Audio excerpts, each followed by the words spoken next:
کمربند تاج سلطنت نشان نوکری برای سرزمینم است. نادرها بسیار آمدند و باز خواهند آمد، اما ایران ایرانی باید همیشه در بزرگی و سروری باشند. این آرزوی همه زندگی من بوده است. هنگامی که برخاستم از ایران ویرانه‌ای و از مردمان کشورم بردگانی ساخته بودند. سپاه من نشان بزرگی دلیری ایرانیان در درازای تاریخ را دوباره زنده کرد.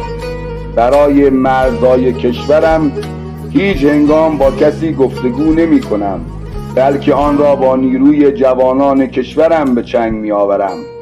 در سرزمینی که ناداری و پسرفت و دست درازی در آن بیداد می کند، ساختن عبادتگاه و خواندن دعا به چه کار آید؟